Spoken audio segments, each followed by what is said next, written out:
Hi hello அனைவருக்குமே வணக்கம். இந்த வீடியோவில் நம்ம எதை பற்றி பார்க்க போகிறோம் அப்படின்றத அனைவருக்குமே தெரியும். அனைவருமே ஆவலுடன் எதிர்பார்த்துட்டு இருக்க இந்த ரேஷன் கடையுடைய ரிசல்ட்டை பற்றி தான் இந்த வீடியோவில் நம்ம பார்க்க போகிறோம். இந்த ரேஷன் கடையுடைய ரிசல்ட் என்றைக்கு வருமா நாளைக்கு வருமா அப்படின்ற கேட்டுட்டு இருக்கக்கூடிய நிலையில் பார்த்தீங்கன்னா நம்மளுக்கு கிடைத்திருக்கக்கூடிய டிஆர் ஆஃபீஸ் மூலமாக ஒரு மிக முக்கிய தகவல் வந்து கிடைத்திருக்கு. கூட்டுறவுத்துறை அமைச்சரும் வந்து பார்த்தீங்கன்னா செய்தியாளர்கள் வந்து சந்திச்சிருக்காரு. இந்த நிலையில் ஒரு ரேஷன் கடையுடைய தேர்வாளர்களுக்கு அனைவருக்குமே ஒரு மிக மகிழ்ச்சியான செய்தியாக தான் வந்து சொல்லியிருக்காரு. ரிசல்ட்டை பொறுத்தளவுக்கு வந்தாச்சு மக்களே. நம்ம எதிர்பார்த்த ரிசல்ட்டு நாளை முதல் மாவட்ட வாரியாக ரிசல்ட் அப்டேட் ஆகலாம் அப்படின்ற மாதிரி ஜியோ ஊத்தில் வந்து பார்த்தீங்கன்னா சில மாவட்டங்களுக்கெல்லாம் பப்ளிஷ் வந்து பண்ணியிருக்காங்க. ஒவ்வொரு மாவட்டமாக நாளிலிருந்து ரிசல்ட் அப்டேட் ஆகும் அப்படின்ற மாதிரி தான் தகவல் வெளியாக இருக்குது. அனைவருக்குமே ஒரு மிக மகிழ்ச்சியான செய்தி வந்து வெளியே இருக்குது. இதில் வந்து பார்த்தீங்கன்னா நிறைய பேருக்கு நிறைய சந்தேகங்கள் வந்து இருக்குது. இந்த ரிசல்ட்டை பொறுத்தளவுக்கு வருமா வராதா அப்படின்ற இருந்த நிலையில் ஒரு தகவல் வந்து கொடுத்துருக்காங்க. இருந்தாலுமே இந்த மாதமாச்சு இந்த ரிசல்ட் வந்து வருமா வராதா இல்லை இந்த உண்மை நிலவரம் வந்து என்ன எதனால் அவங்களுக்குள்ள என்ன ப்ராசஸிங் வந்து போயிட்டு இருக்குது, எதனால் ரிசல்ட் அப்டேட் கொடுக்காம அவங்க வந்து டிலே பண்ணியிருக்காங்க. செலெக்ஷன் ப்ராசஸ் எல்லாம் இது வரைக்கும் முடிந்திருக்கா இல்லையா, என்ன ப்ராசஸிங் தான் அவங்களுக்குள்ள போயிட்டு இருக்கு, செலெக்ஷன் லிஸ்ட்டை பொறுத்தளவுக்கு ரெடியாக இருக்கா இல்லையா அப்படின்ற மாதிரி நிறைய கேள்விகள், நிறைய சந்தேகங்கள், நிறைய பேர் நிறைய சந்தேகங்களும் கேட்குறாங்க. நிறைய பணப்பட்டுப்பாடுகள் வந்து இதில் வந்து நடக்குது. இதெல்லாம் உண்மையா இல்லையா? இருந்தாலுமே இன்னுமே சில மாவட்டங்களுக்கெல்லாம் பார்த்தீங்கன்னா நேர்காணல் நடக்கலை. அந்த மாவட்டங்களுக்கு நேர்காணல் வந்து நடக்குமா நடக்காதா அப்படின்ற கேள்விகளுக்கெல்லாம் நிறைய கேள்விகள், நிறைய பேர் வந்து பார்த்தீங்கன்னா இந்த ரிசல்ட்டை குறித்து ரேஷன் கார்டு வேலைக்காக அப்ளை பண்ணி நேர்காணலுக்காக வெயிட் பண்ணியிருக்க அனைவருமே இந்த கேள்விகள் வந்து கேட்டிருக்காங்க. இவங்களுக்கும் நம்ம கொடுக்க வேண்டிய ஒரு மிக மகிழ்ச்சியான தகவல் தான். டிஆர் ஆஃபீஸ் மூலமாக ஒரு மகிழ்ச்சியான தகவல் தான் வந்து வெளியாக இருக்குது. என்ன தகவல் வந்து வெளியாக இருக்குது அப்படின்றத தொடர்ந்து வீடியோவில் பார்க்கலாம். அதுக்கு முன்னாடி நம்ம சேனலுக்கு வந்து இப்போ தான் நீங்கள் முதல் முறையாக வந்திருக்கீங்க அப்படின்னா மறக்காமல் நம்மளுடைய சேனலை சப்ஸ்கிரைப் பண்ணி சப்போர்ட் பண்ணுங்கள். வாங்க வீடியோக்குள்ளே போகலாம். அனைவருமே இந்த விற்பனையாளர் மற்றும் கட்டுநருக்கான ரிசல்ட்டுக்காக தான் அனைவருமே வெயிட் பண்ணுறோம் இல்லையா? அந்த ரிசல்ட்டு எப்போ அப்படின்றது தான் எல்லாருடைய கேள்வி. அதனால் பார்த்தீங்கன்னா ரிசல்ட் டேட் எப்போ அப்படின்றது தான் எல்லாருடைய கேள்வியாக இருந்திருந்து.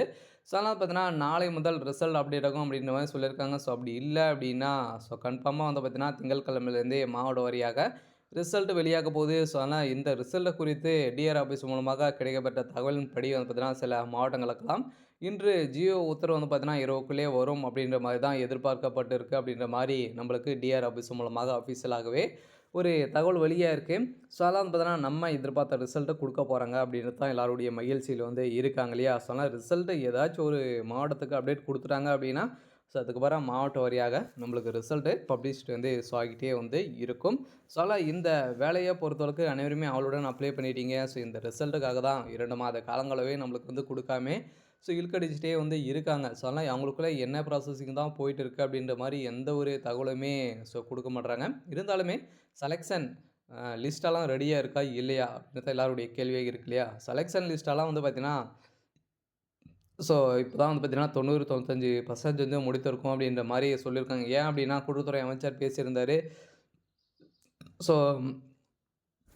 ஆள்சேர்ப்பு மையங்கத்தில் இருக்கக்கூடிய அனைவருக்குமே நிறைய வேலைகள் வந்து இருந்த காரணத்தால் வந்து பார்த்தீங்கன்னா பொங்கல் பண்டிகை வந்து இதன் காரணத்தால் வந்து பார்த்தீங்கன்னா கொஞ்சம் டிலே ஆயிடுச்சு அப்படின்றத அவங்களே கொடுத்துருந்தாங்க. பார்த்தீங்கன்னா இதனால தான் டிலே ஆகிருக்கா முடிச்சிருக்கா இல்லையா அப்படின்னு பார்த்தீங்கன்னா சில மாவட்டங்களுக்கெல்லாம் முடித்துட்டாங்க. இருந்தாலும் ஒரு சில மாவட்டங்களுக்கு முடிக்காமல் இருந்திருக்கக்கூடிய நிலையில் அவங்களுக்கெல்லாம் முடித்திருக்கோம் அப்படின்ற மாதிரி சொல்லியிருக்காங்க. நம்ம எதிர்பார்த்த ரிசல்ட்டு நாளை மறுநாள் இருந்தே நம்மளுக்கு மாவட்ட வாரியாக ரிசல்ட் அப்டேட் ஆகலாம் அப்படின்ற மாதிரி தான் தகவல் இருக்குது. இந்த பிப்ரவரி இறுதிக்குள்ளாகவே நம்மளுக்கு ரிசல்ட் அப்டேட் கொடுத்துருவோம் அப்படின்றத கன்ஃபார்மாக சொல்லியிருக்காங்க. இந்த நேர்முக தேர்வுக்கான இறுதி பட்டியலுக்காக வெயிட் பண்ணியிருக்க அனைத்து தேர்வாளர்களுக்குமே ஒரு மிக மகிழ்ச்சியான செய்தியாக தான் வந்து இருக்குது. இருந்தாலுமே இந்த ரிசல்ட்டில் நிறைய பேர் நிறைய சந்தேகங்கள் வந்து கேட்க வேண்டியது என்ன அப்படின்னா, இதெல்லாம் நிறைய பணப்பட்டுப்பாடுகளாக வந்து நடக்குதா, இதெல்லாம் உண்மையா அப்படின்னு பார்த்தீங்கன்னா நிறைய லேக்ஸ் கணக்கில் வந்து போகுது. இதெல்லாம் இது மாதிரி வந்து எங்களே கேட்குறாங்க அப்படின்ற மாதிரி சொல்லியிருக்காங்க. இதெல்லாம் உண்மையா அப்படின்னா இதெல்லாம் நடக்கிறதுக்கான அதிகப்படியான வாய்ப்புகள் வந்து இருக்குது. ஆனால் இதெல்லாம் உண்மையா அப்படின்னு பார்த்தீங்கன்னா, உண்மையாக கூட வந்து இருக்கலாம். ஆனால் இந்த வேலையை பொறுத்தளவுக்கு நிறைய ஊழல், மெகா ஊழல்லாம் வந்து நடக்குது அப்படின்ற மாரி தான் நேர்காணலே செய்தித்தாள்லேயே வந்து பார்த்தீங்கன்னா வெளியாகிருக்கு. அதனால வந்து பார்த்தீங்கன்னா, அனைவருக்குமே ஒரு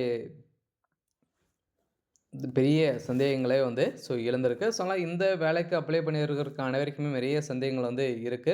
இருந்தாலும் இந்த ரேஷன் கடையுடைய வேலையில நேர்காணல் பட்டியல்ல வந்து பார்த்தீங்கன்னா, எப்படி செலக்ஷன் ப்ராசஸ் வந்து நடந்திருக்கு அப்படின்னு எல்லாருக்குமே ஒரு பெரிய டவுட் இருக்கு. எந்த மார்க்கின் அடிப்படையில அனைவருமே வழங்கியிருக்காங்க அப்படின்றத வந்து பார்த்தீங்கன்னா, இதில வந்து சேல்ஸ்மேன் மற்றும் பேக்கர்ல வந்து செலக்ஷன் ப்ராசஸ் பொறுத்தளவுக்கு ஏற்கனவே தெரியும். எக்ஸாம் எதுவும் கிடையாது. ஒன்லி நேர்முக தேர்வு மூலமா தான் அனைவருமே ரெக்ரூட்மெண்ட்டே பண்ணுறாங்க இல்லையா? அந்த நேர்காணல் ரெக்ரூட்மெண்ட் அடிப்படையில வந்து பார்த்தீங்கன்னா, ஒரு உங்கள கேள்விகள் வந்து கேட்டிருப்பாங்களே, 5 விதமான கேள்விகள் வந்து கேட்டிருப்பாங்க. 5 நிமிடங்கள ஒதுக்கி, அதில கேட்கப்பட்ட கேள்விகளுக்கெல்லாம் நீங்க ஆன்சர் எப்படி பண்ணியிருக்கீங்க? அது மூலமாக உங்களுடைய திறமைகள், உங்களுடைய பேச்சு திறமை இதெல்லாம் பார்த்து சில மார்க்கெல்லாம் அதில வந்து குடுத்துருப்பாங்க. அந்த மார்க்கின் அடிப்படையிலும் அதுக்கப்புறம் வந்து பார்த்தீங்கன்னா, நம்ம 10த், 12ல எவ்வளோ மார்க் வந்து நம்ம வந்து வச்சிருக்கோம் அப்படின்றதின் அடிப்படையில் தான். அனைவருமே வந்து பார்த்தீங்கன்னா, இதில வந்து வழங்கியிருக்காங்க. செலக்ஷன் ப்ராசஸ பொறுத்தளவுக்கு இதன் அடிப்படையில் தான் நடந்திருக்கு. மெரிட் லிஸ்ட் பண்ணி செலக்ஷன் லிஸ்ட் எல்லாம் ரெடியாக இருக்கு. அதுக்கப்புறம் நீங்க எம்ப்ளாய்மென்ட் ஆஃபீஸ் மூலமா பதிவு பண்ணியிருக்கீங்களா அப்படின்றத செக் பண்ணியிருப்பாங்க. அது மூலமாவும் இதில வந்து செலக்ஷன் ப்ராசஸ் வந்து நடந்திருக்கு. அதுக்கப்புறம் வந்து பார்த்தீங்கன்னா, இந்த ரேஷன் கடையுடைய வேலையில சேல்ஸ்மேன் மற்றும் பேக்கருக்குலாம் சேலரி எல்லாம் எப்படி இருக்கும் அப்படின்னா, சேலரிய பொறுத்தளவுக்கு பேசிக்காவே எங்களுக்கு வந்து 8க்கு மேல தான் கிடைக்கும் அப்படின்றத ஏற்கனவே வந்து சொல்லிட்டாங்க இல்லையா? ஆனால் பேக்கரை பொறுத்தளவுக்கு 6க்கு மேல வந்து கன்ஃபார்மா கிடைத்துரும். ஆனால் இந்த வேலைய பொறுத்தவரைக்கும் வந்து பார்த்தீங்கன்னா, ஒரு நிரந்தரமான அரசு வேலையா அப்படின்றது எல்லாருடைய கேள்வியாகவும் இருக்கு. ஆனால் இது வந்து ஒரு நிரந்தரமான அரசு வேலை தான். இருந்தாலுமே நீங்க டெம்பரவரியாக 1 வருடம், 2 வருடம் அப்படி இல்ல அப்படின்னா ஒரு 5 வருடம் கூட நீங்க வந்து இருக்கிற மாரி தான் வந்து இருக்கும். அதனால இந்த வேலைய பொறுத்தளவுக்கு இது மாரி தான். அதனால அனைவருக்குமே ஒரு கொஞ்சம் இதாக இருந்தாலும் கூடமே 5 வருடம் பெர்மனன்ட் ஆக்கிட்டீங்க அப்படின்னா, அதுக்கப்புறம் பார்த்தீங்கன்னா, இந்த வேலையில எந்த ஒரு பிரச்சனையும் இல்ல. இருந்தாலும் இது வந்து இப்படி தான் அப்படின்ற மாரி ஒரு குடுத்துருக்காங்க. அடுத்ததாக வந்து பார்த்தீங்கன்னா, இந்த ரேஷன் கடையுடைய சேல்ஸ்மேன் மற்றும் பேக்கர பொறுத்தளவுக்கு ரிசல்ட் எதன் மூலமா அப்டேட் ஆகும். நம்ம எப்படி பார்த்து தெரிஞ்சுக்கிறது, நாங்க வந்து எப்படி செக் பண்றது அப்படின்னு பார்த்தீங்கன்னா, நம்ம சேனலுக்குள்ளேயே லிங்க் இருக்கு. அத டச் பண்ணி நீங்க எந்த மாவட்டம் அப்படின்றத செக் பண்ணீங்க அப்படின்னா, டைரக்ட்டாவே வெப்சைட் பேஜுக்கு போயிடும். இதில வந்து ரிசல்ட் வந்திருக்கா அப்படின்றத நீங்க தெரிஞ்சுக்கலாம். ஆனா ரிசல்ட்ட பொறுத்தளவுக்கு எதன் மூலமா அப்டேட் ஆகும் அப்படின்னா, அவங்களுடைய அஃபீஸியலான வெப்சைட் தான் ரிசல்ட் அப்டேட் ஆகும். அதுவுமே சில பேர் வந்து பார்த்தீங்கன்னா, எஸ்எம்எஸ் மெயில் மூலமாக ரிசல்ட் அப்டேட் ஆகலாம் அப்படின்ற மாரி தான் சொல்லியிருக்காங்க. அனைவருக்குமே ஒரு மகிழ்ச்சியான தகவல் தான் நம்ம எதிர்பார்த்த ரிசல்ட் அப்டேட் ஆகப்போகுது. நாளை மறுநாள் அதுக்கப்புறம் வந்து பார்த்தீங்கன்னா, நம்மளுக்கு ரிசல்ட் குடுக்கல அப்படின்னா, அதுக்கப்புறம் திங்கள்ல வரல அப்படின்னா, மார்ச் 1 வீக்லேருந்தே நம்மளுக்கு வந்து ரிசல்ட் அப்டேட் ஆகப்போகுது. அப்படி இல்ல அப்படின்னா, இந்த மார்ச் இறுதிக்குள்ளேயே நாங்க வந்து குடுத்துருவோம் அப்படின்னு தான் சொல்லியிருக்காங்க. இருந்தாலுமே என்ன நடக்க போகுது அப்படின்றத வெயிட் பண்ணி பார்க்கலாம். சரி ஓகே. இன்னைக்கான அப்டேட் வந்து இதுதான். மறக்காம நம்மளுடைய சேனலை சப்ஸ்கிரைப் பண்ணி சப்போர்ட் பண்ணுங்க. Thank you.